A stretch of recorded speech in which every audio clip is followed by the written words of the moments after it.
Up with this concept called the collective unconscious, and this means that they're universal memories, symbols, and experiences of humankind represented in the archetypes or universal symbolic images that appear in myths, art, stories, and dreams. Okay. All right. So what Carl Jung is saying is, when we watch movies, when we watch television, when we read stories, when we flip through the magazines, there are archetypes, events, tangible experiences that we're reminded of in the collective unconscious. Things that we remember, he would even say, from the time that we were in our womb to the time that we die. Just things in our collective underwater that we're reminded of when we see a movie, when we see a person, so on and so forth. There's some theorists that would even say that's the philosophy behind deja vu. Wait a minute, I feel like I was here before. Wait a minute, you remind me of... This is weird. I feel like I've been here. What some psychoanalytical or psychodynamic theorists would say is, one has tapped into their collective unconscious, and something that they remember or experienced in a dream or from some type of past has presented itself above water. Make sense? Okay. And an archetype is just an image. Just an image. It's a universal symbolic image that appears in myths, art, stories, and dreams to jungians. They reflect the unconscious, the collective unconscious. Okay? So, for the final, you're just going to write down Jungian theory, collective unconscious, and archetype. And then go know it. Don't try to write everything down now. You're going to kill yourself. All right?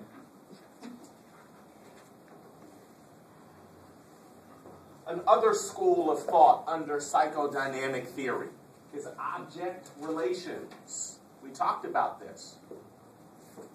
It emphasizes the importance of the infant's first 2 years of life and the baby's formative relationships, especially with the mother. Right? Life's central problem is to find a balance between the need for independence and the need for others. Object relations. We talked a little bit about this.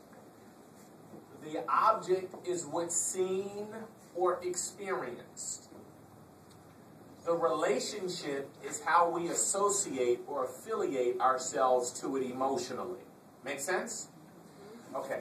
So Myra and I are out on a date, and somebody comes to the window and says, "Sir, would you like to buy your wonderful young lady some roses?" And I say, "Yes." And I buy a dozen roses for Miss Myra. And then she looks at me and she says, "Oh, you're so precious," and I hit her with the dozen roses. like take the dozen roses and hit her. Okay. Moving forward, she's going to have an interesting relationship with roses. I said this before, right? Yes. The object is what's seen or experienced.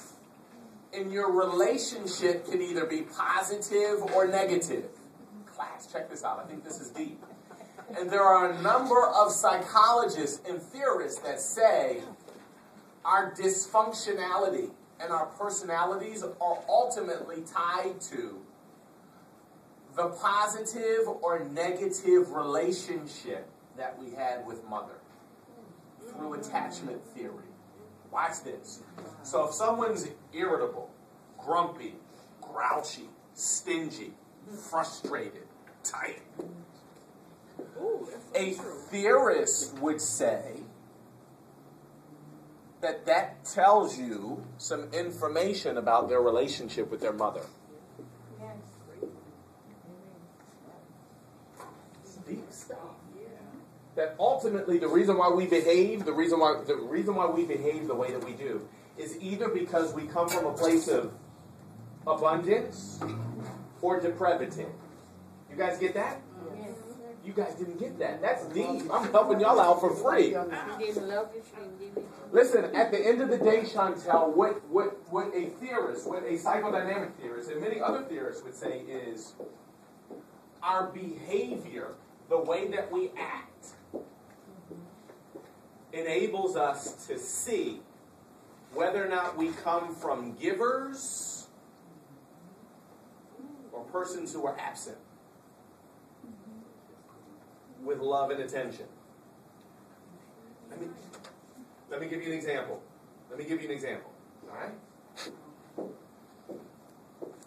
This isn't a brag moment about Kobe, because I can talk to you guys for days about mistakes that I've made and issues and just stuff that I've learned about me and so on and so forth. But here's a good example that I think is very pertinent to what we're talking about right here. All right.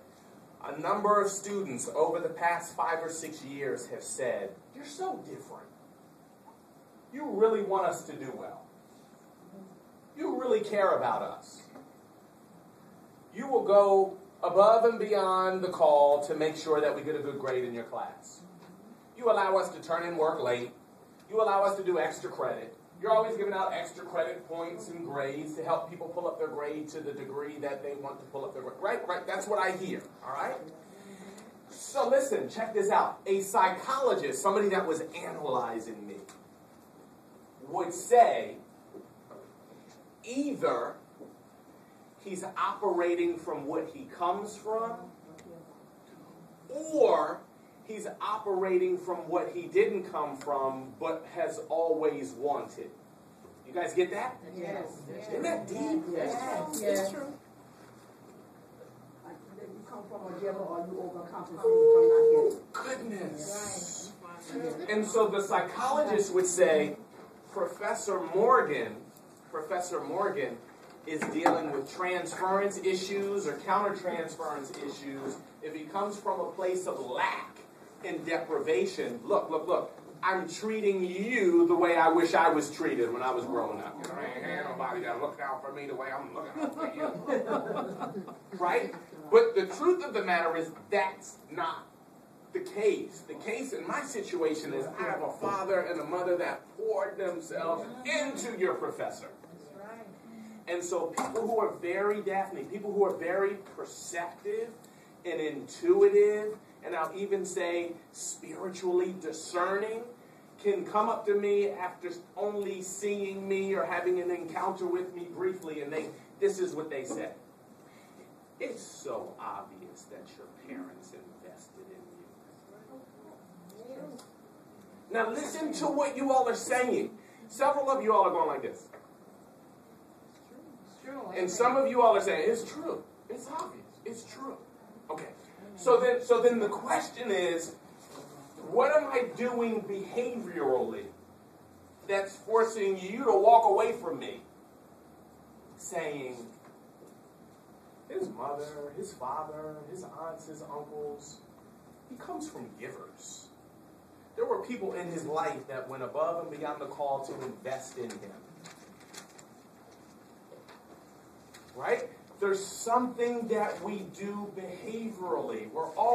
Class, hear me on this. We're always telling our story.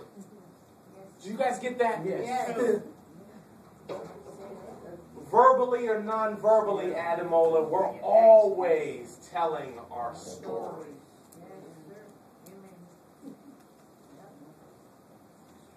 Always. Can I give you an example? Especially people who are always eating. He's always eating. He's always.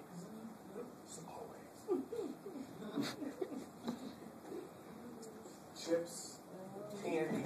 You're just morally fixated to the nth degree.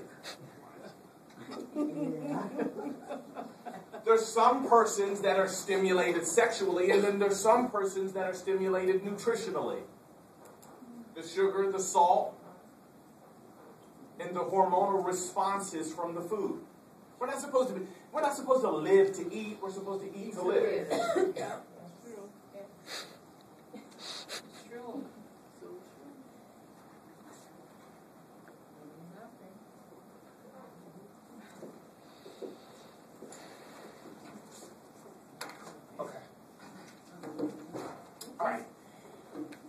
here's the issue, though. Not everybody's in love with psychodynamic theories. There are schools of thought out there that think psychodynamic theorists like Freud and Carl Jung are nutty buddies. Okay? And there's several reasons for why other schools of thought do not like psychodynamic theories, or psychodynamic theorists. This is going to come up on your final. Why do I keep wanting to revert back to the midterm? What's going on there? What's going on there? Oh, you guys want me to do a retake, a retest? Okay. The first issue that other schools of thought have with psychodynamic theories are they violate the principle of falsifiability.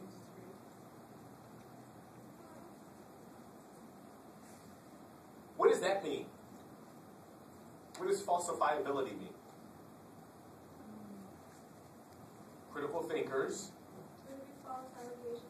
Yeah. Remember the 8 concepts of critical thinkers? We have to be okay. We have to tolerate uncertainty. We have to analyze and question and recognize that there may be another answer out there. You guys get that? Yes. Remember that with critical thinking, the 8? Y'all are looking at me like, oh, I got that one wrong. Okay. Falsifiability means there should be some elements to one's theory that says, this is what I think, and this is what, some of the theorists believe, but it's questionable, or it can be broken down because it doesn't pass muster, or because it's questionable here. There should be some element to every theory that could be falsified. Make sense? We have to tolerate uncertainty. There are always other answers out there. Well, look, this one violates the principle of falsifiability. Psychodynamic theorists say that this is it. Everybody's this way. There's no other answer. Which I don't want to agree with that. Every child goes through the psychosexual stages. This is how we all are. And so there's no other way. There's no uncertainty. This is what it is. You guys get that? Mm-hmm. Okay. Number 2, draw universal principles from experiences of a few atypical patients. Very good here. This is deep. Okay, you all know how I test. So probably the way that I will write this on the midterm will be the 3 primary criticisms of psychodynamic theory are: 1, it violates the principle of falsifiability. 2, it's overly universal. They studied a couple of patients in suburban white America and said this is how everybody acts. Everybody's addicted to their mother's genitalia, and everybody's addicted to their father's genitalia because we studied 17 kids in Denver. And so everybody goes through these psychosexual stages. You all get that? It's overly universal. That's the criticism. Everybody progresses psychosexually through these channels because we've studied a couple of people in Springfield, Massachusetts, and so now everybody is this way. That's a problem. That's a problem. And then last but not least, the base theories of personality development on retrospective accounts of adults. Okay, base theories of personality development on retrospective accounts of adults. What do you all think that means?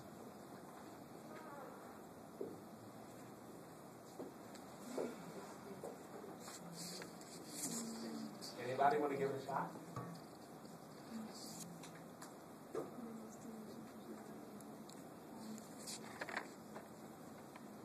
Base theories are just general theories, foundational theories on personality development. Here they're talking about the collective unconscious.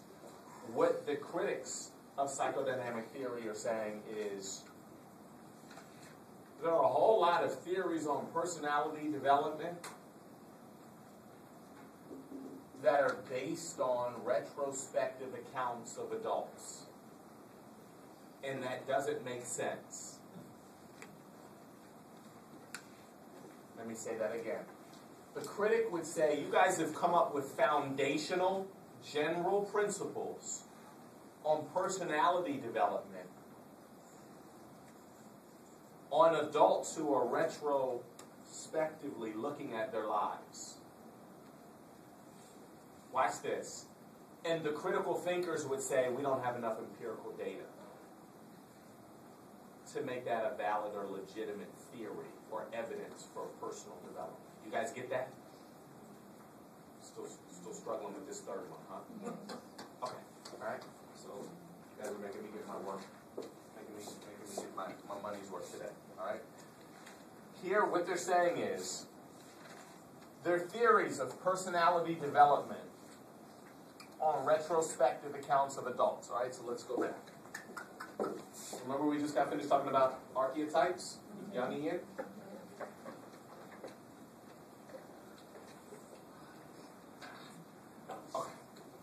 The collective unconscious is something that we have from the birth canal to the grave. All right? And we have these images and these memories, allegedly, from our experiences in life. And what the critics are saying is you have foundational personality theories. You have theories on one's personality development that serve as the foundation or the base for your larger psychodynamic theory that rely on an adult's reflecting on a previous experience. No empirical data, no data, just, yeah, I kind of feel like that happened. I kind of feel like this reminds me of a dream. And so it's baseless because someone can say anything and there's really no check and balance against it. Does that make sense? Okay. So Jungian theory says we live out our unconscious, our collective unconscious, our memories and our dreams from the past.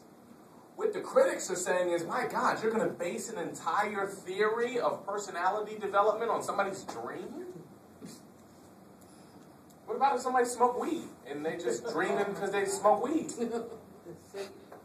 What if they have a chemical imbalance and you're going to base your whole theory, your whole philosophy on personality development on someone reflecting on a dream or an experience that they had? So that's what that means. Make a little bit more sense now? Yes. The base theories of personality development on retrospective accounts of adults. You have a foundational premise that's just based on someone reflecting on, yeah, I think I may have done that. Yeah, I think I may have remembered that. It's not concrete, is basically what they're saying. Fair enough? Yes. Okay. All right. Here's the clause here. I may put this in as a true-false. It says, however, some concepts, circle some, have been empirically tested and validated. Some, not all. So if I put in a true-false question and say all of the psychodynamic theories and philosophies have been tested and proven to be valid and legitimate, is that true or false? False. Thank you.